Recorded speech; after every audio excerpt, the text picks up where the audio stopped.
Harlem was quiet enough that people believed certain things could stay private. Conversations behind closed doors. Comments made in confidence. Words spoken with the assumption that walls, loyalty, or distance would keep them contained. That belief didn't last. The night this story begins, nothing happened in public. No arguments spilled into the street. No voices were raised. No witnesses gathered. A single private insult was delivered in a space where the speaker felt safe. Safe enough to believe that what was said would never travel beyond that room. In Harlem, that was the mistake. Because by 1959, power didn't rely on visibility. It relied on circulation. Words moved quietly, passed with care, stripped of exaggeration, carried not for entertainment, but for consequence. And when that insult reached Bumpy Johnson, the response was not immediate, which made it far more dangerous. There was no confrontation, no message sent back, no sign that anything had been heard at all. Harlem noticed the silence. People understood what it meant when a reaction didn't come right away. Immediate anger was personal. Delay was structural. Delay meant the situation had stopped being about one person and had become about a rule. What followed wasn't revenge, it wasn't emotional, and it wasn't loud. Instead, the insult was transformed. Something said in private became something everyone understood. Not through exposure, not through humiliation, but through a carefully shaped moment that made the lesson unavoidable without ever naming the offense. No one needed details. No one needed explanations. The message traveled on its own. By the time the night was over, Harlem hadn't witnessed punishment. It had absorbed a correction. This story isn't about what was said behind closed doors. It's about how quickly Harlem learned that no words were ever truly private, and how one quiet insult became a public lesson no one forgot. The insult didn't come from rage, that was the problem. It came from comfort. The kind that convinces a man he's safe enough to say what he really thinks. The setting was closed, controlled, familiar. No outsiders, no reason to perform. Just a small circle where words felt contained, insulated by walls and assumed loyalty. That's where the line was crossed. The comment itself wasn't shouted. It didn't challenge power openly. It didn't even sound dangerous on the surface. But in Harlem, meaning wasn't measured by volume. It was measured by direction. And this insult wasn't aimed at a rival or a situation. It was aimed through someone, with the assumption that it would never reach its destination. Specifically, it was spoken as if Bumpy Johnson would never hear it. That assumption revealed everything. In 1959, people understood which risks were acceptable and which weren't. You could argue. You could complain. You could even criticize decisions, carefully. But words that dismissed respect, especially when spoken behind closed doors, carried a different weight. They signaled that the speaker believed the system of boundaries no longer applied to them. That belief was dangerous, not because it was aggressive, but because it was casual. The man who spoke didn't look around nervously afterward. He didn't lower his voice. He didn't check reactions. He continued the conversation as if nothing significant had happened. That confidence was the real miscalculation. It suggested he believed privacy still existed in a neighborhood that had long since stopped treating words as disposable. Those who heard it didn't react either. No one corrected him, no one laughed, no one escalated. They did something more telling, they remembered. In Harlem, private moments were never judged in isolation. They were judged by how they fit into the larger structure. And this one didn't fit at all. It disrupted an understanding that had been built carefully over years, that certain lines didn't need to be tested because the cost of testing them was already known. What made the moment irreversible wasn't the insult itself. It was the fact that it was spoken without fear. That absence of caution suggested the speaker believed consequences were optional. Harlem had seen that belief before. It never ended quietly. The people present didn't debate what they'd heard. They didn't discuss whether it was serious enough. That decision had already been made by context alone. The moment didn't need interpretation. It needed time, because once a private insult reached that level, it stopped belonging to the room it was spoken in. It became part of the street's memory. And in 1959, Harlem, memory was how lessons began. Words didn't move through Harlem like rumors. They moved like signals. The insult left the room quietly, carried not by outrage but by recognition. No one repeated it for effect. No one added detail. The people who heard it understood that exaggeration would dilute its meaning. Precision mattered. The message wasn't what was said.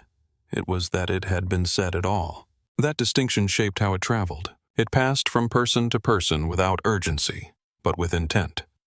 A short sentence, a lowered voice, a pause afterward that communicated seriousness better than emphasis ever could. There was no excitement in the telling, only confirmation. Each person who heard it didn't ask questions. They nodded and passed it on, as if participating in a process already in motion. By the time the words reached Bumpy Johnson, they were stripped of personality. They weren't tied to ego or tone. They arrived as a fact, clean, unembellished, and impossible to misunderstand. That's what made the spread effective. Harlem understood that information could be weaponized or stabilized. This was stabilization. The goal wasn't to provoke a reaction. It was to ensure that when a reaction came, it would be unavoidable and final. No confusion, no denial, no claim of misunderstanding. The people passing the word weren't messengers. They were custodians. Each one knew that how the message was handled would shape what came next. Turning it into gossip would invite chaos. Keeping it precise would invite order. So they kept it precise. What's often misunderstood about moments like this is speed. Outsiders assume power moves fast. In Harlem, power moved correctly. Too quickly and it looked emotional. Too slowly and it looked uncertain. The pace here was deliberate, fast enough that the message couldn't be buried, slow enough that it couldn't be dismissed as noise. As the word circulated, behavior began to adjust almost immediately. Conversations shifted. Certain names stopped being mentioned. Spaces grew quieter in a way that suggested awareness rather than fear. People weren't waiting for an explosion. They were preparing for alignment. No one approached Bumpy. No one sought instruction. That wasn't how the system worked. The role of the street wasn't to demand action. It was to make action unnecessary. By the time the message reached its destination, the environment around it had already been shaped. This was the invisible part of Harlem's discipline. A private insult became public knowledge without becoming public spectacle. Everyone who needed to know knew. Everyone else felt the shift without being told why. That's how lessons took hold. Not through announcements, but through atmosphere. By the end of the night, the words that started in confidence no longer belonged to the man who spoke them. They belonged to Harlem. And once the street claimed a moment like that, the outcome stopped being negotiable. Because when a private insult spreads without distortion, it doesn't ask for forgiveness. It waits for resolution. What followed was not action, it was absence. After the words reached Bumpy Johnson, nothing happened that anyone could point to. No summons, no intermediaries, no visible shift in posture from the man everyone expected to react. The silence wasn't defensive. It wasn't dismissive. It was intentional. In Harlem, that distinction mattered. Immediate responses belonged to emotion. Delayed responses belonged to structure. When time was allowed to pass, people understood that the issue had moved beyond the personal and into something more permanent. The pause signaled that the insult was no longer being processed as an offense. It was being processed as a problem. That pause did something subtle to the neighborhood. People stopped speculating. There was no guessing about what would happen next because guessing implied uncertainty. Instead, behavior adjusted quietly. Conversations shortened. Certain names stopped circulating. The environment began to narrow, as if space itself were being prepared for a conclusion that hadn't yet arrived. The man who had spoken the insult noticed none of this at first. From his perspective, time passing felt like relief. No reaction meant no consequence. No confrontation meant the words had dissolved into nothing. He moved through his routines believing the moment had ended where it began, behind closed doors. That was the second mistake. Because in Harlem, pauses were never empty. They were loading periods. They allowed emotion to drain out of a situation so that what remained was clarity. By waiting, the response would not be fueled by anger or pride. It would be fueled by consensus. And consensus was far more difficult to resist. No one warned the man. No one hinted that he should correct himself or apologize. That option expired the moment the insult left the room. Corrections only mattered before a pause like this began. Afterward, explanations were irrelevant.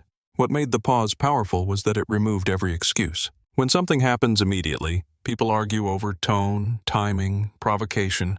When nothing happens for long enough, those arguments disappear. What's left is a simple fact. A line was crossed, and the system is deciding how to respond. Bumpy Johnson's role during this phase was defined entirely by restraint. He didn't need to assert control. Control was already present. The neighborhood understood that when he waited, it wasn't because he hadn't heard. It was because he had. That understanding spread faster than the original words. By the time the pause settled in fully, the situation had become inescapable.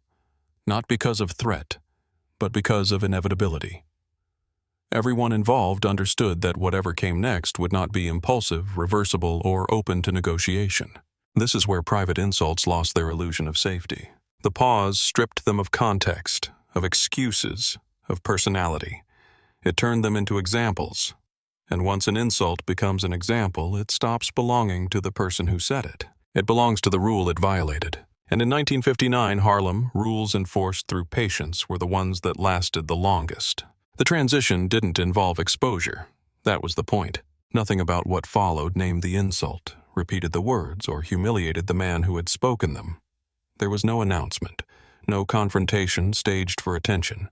Instead, the situation shifted from private to public through recognition, not revelation. A moment was created where the rule became visible. People who mattered were present. Not officials, not outsiders. Just enough of the right audience for the message to land without explanation. No accusations were voiced. No details were shared.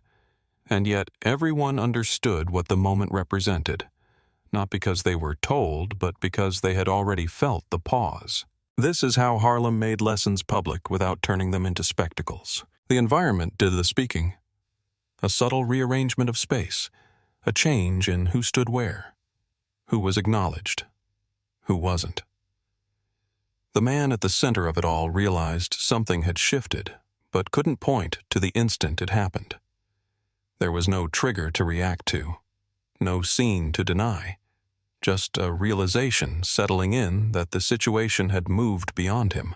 That ambiguity mattered. Public lessons that rely on explanation invite debate. Lessons that rely on shared understanding do not. By refusing to articulate the offense, the neighborhood prevented reinterpretation. There was nothing to argue against, nothing to clarify. The rule was demonstrated, not discussed. Importantly, this wasn't about making an example of a person, it was about making an example of a boundary. The focus never settled on the man's character or intent. It settled on the consequence of crossing a line that everyone knew existed, even if no one ever named it. This is where the private insult lost its last protection. Once the lesson became visible to the right people, the matter closed itself. There was no follow-up required, no escalation needed. The clarity achieved was enough. People adjusted their behavior not because they were afraid, but because they now had confirmation. Confirmation that privacy didn't erase responsibility. Confirmation that words spoken in confidence still carried public weight.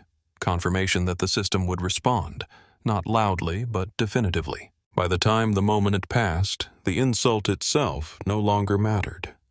What mattered was that the neighborhood had seen the boundary hold without force. The rule didn't need repeating because it had been understood in context. That's how a private offense became a public lesson in Harlem, not through exposure, through alignment. And once alignment is achieved, the lesson doesn't fade. It settles into memory, where it continues to do its work long after the moment itself disappears. What mattered most wasn't what happened next, it was what didn't happen afterward. There was no retaliation cycle, no lingering tension, no echo of the original insult resurfacing in conversation. The neighborhood absorbed the lesson and moved on, which was how everyone knew it had worked. In Harlem, ineffective corrections demanded repetition. Effective ones disappeared into behavior. That's exactly what happened here. People became more careful with their words, even in spaces they considered private. Not because they were afraid of being overheard, but because they understood something more important. Privacy didn't erase responsibility. Conversations carried weight regardless of where they took place, and once that weight was felt, it didn't need to be reinforced. The man who had spoken the insult wasn't chased out. He wasn't publicly shamed. He simply found that the environment around him had changed. Access narrowed. Familiar interactions thinned out. Not as punishment, but as consequence. The system didn't attack him. It adjusted away from him. That adjustment was permanent. At the center of it all, Bumpy Johnson never needed to reassert the rule. He didn't reference the incident. He didn't allow it to become a story. Letting it fade was part of the enforcement.